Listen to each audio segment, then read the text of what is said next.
Hello friends, welcome to my channel learn solar. Friends, आज का जो टॉपिक हम कवर करेंगे वो है ईआरटी टेस्ट, जिसको बोलते हैं इलेक्ट्रिकल रेजिस्टिविटी टोमोग्राफी टेस्ट। इसके थ्रू हम क्या चेक करते हैं, हमको क्या रिजल्ट मिलता है, उसका स्टैंडर्ड रिजल्ट कितना होना चाहिए और इसको कैसे किया जाता है, वो हम नेक्स्ट स्लाइड में देखेंगे। About ERT test. ERT test क्या है? An ERT electrical resistivity tomography test is a geophysical technique used to measure the electrical resistivity of the ground. ERT test से हम क्या पता करते हैं? ग्राउंड का, ज़मीन का रेजिस्टिविटी कितना है। जनरली हमारा रेजिस्टिविटी कम होना चाहिए ग्राउंड का। क्यों कम होना चाहिए? क्योंकि ग्राउंड का रेजिस्टिविटी कम होने से हमारा जो फॉल्ट होगा, जो इलेक्ट्रिकल इक्विपमेंट में फॉल्ट होगा और करंट हाई होगा, तो हाई होने के कारण जो फॉल्ट करंट इजीली ग्राउंड के थ्रू पास हो जाएगा जब उसका रेजिस्टिविटी ग्राउंड का कम होगा। ज़्यादा होगा तो क्या होगा? इजीली करंट ग्राउंड के साथ फ्लो नहीं होगा, जिसके चलते हमारा क्या होता है, इक्विपमेंट्स वगैरह डैमेज हो जाएगा। ठीक है, देखेंगे why earthing is very important. Earthing क्यों वेरी इंपॉर्टेंट है? घर में, होम में हो गया, इंडस्ट्रियल में हो गया, यहाँ पे अर्थिंग क्यों इंपॉर्टेंट है? In industrial area, all the electrical equipments body connected with earth. Industrial में जो भी इलेक्ट्रिकल इक्विपमेंट्स है, जिस इक्विपमेंट में करंट और वोल्टेज फ्लो होता है, वो सारे इक्विपमेंट का बॉडी पार्ट क्या होता है, हमारा अर्थिंग के साथ कनेक्ट रहता है। वो बहुत सारा ट्रांसफार्मर में क्या होता है, न्यूट्रल, ट्रांसफार्मर का जो न्यूट्रल होता है वो भी अर्थ के साथ कनेक्टेड होता है। क्यों कनेक्टेड होता है? क्योंकि देखो, इलेक्ट्रिकल इक्विपमेंट जिसमें भी फॉल्ट करंट फ्लो होगा वो क्या होगा, ग्राउंड के थ्रू पास हो जाएगा, जिसके चलते हमारा इलेक्ट्रिकल इक्विपमेंट में कोई डैमेजेस नहीं होगा। इसके चलते हमारा क्या होता है, इलेक्ट्रिकल इक्विपमेंट का बॉडी हम अर्थिंग के साथ कनेक्ट करके रखते हैं। ट्रांसफार्मर का न्यूट्रल क्यों कनेक्ट करके रखते हैं?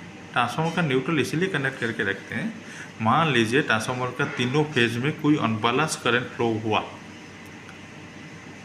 जो अनबैलेंस करंट फ्लो हुआ वो क्या होता है, न्यूट्रल के थ्रू अर्थ हो जाता है, जिसके चलते हमारा ट्रांसफार्मर क्या होता है, डैमेज होने से बच जाता है। ठीक है, नेक्स्ट क्या होता है, in industrial section ERT test happen twice in year.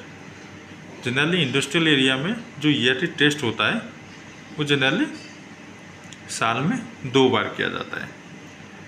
मान लीजिए हमारा ईआरटी टेस्ट में रेजिस्टिविटी हाई आ रहा है, बहुत ज़्यादा आ रहा है, तो उसको कम करने के लिए हम क्या करते हैं? उसको कम करने के लिए हमारा जो केमिकल अर्थिंग होता है उसमें क्या करते हैं, हम सॉल्ट यूज करते हैं, नहीं तो कोल यूज करते हैं, नहीं तो एक लिक्विड आता है जिसको बोलते हैं बेनोनाइट अर्थिंग पाउडर, जिसको हम यूज करने से हमारा क्या होता है, रेजिस्टिविटी कम होता है। ठीक है, नेक्स्ट इसको टेस्ट कैसे किया जाता है। ये किट के अंदर हमारा 4 पॉइंट होता है, एक है P1, P2, C1 और C2। P1 और P2 हो गया पोटेंशियल वोल्टेज का, C1 और C2 हो गया करंट का पार्ट। ठीक है, हम क्या करते हैं, वोल्टेज और करंट दोनों इंजेक्ट करते हैं, कहाँ पे, ग्राउंड के अंदर। जैसे हम वोल्टेज और करंट इंजेक्ट करते हैं तो हमको क्या होता है, रेजिस्टिविटी पता पड़ता है।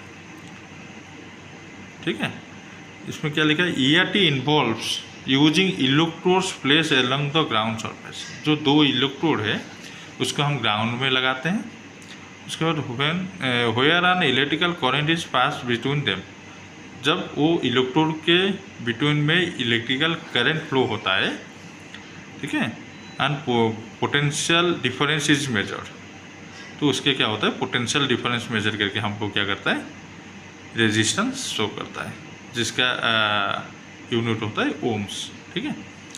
एसटीसी इंडस्ट्रियल में एसटीसी क्या होता है, मतलब एसटीसी वैल्यू क्या होना चाहिए, एक इंडस्ट्रियल एरिया में 1 ओम से नीचे होना चाहिए रेजिस्टिविटी, और होम घर पे जो अर्थिंग करते हैं उसका वैल्यू हमारा 5 ओम से नीचे होना चाहिए।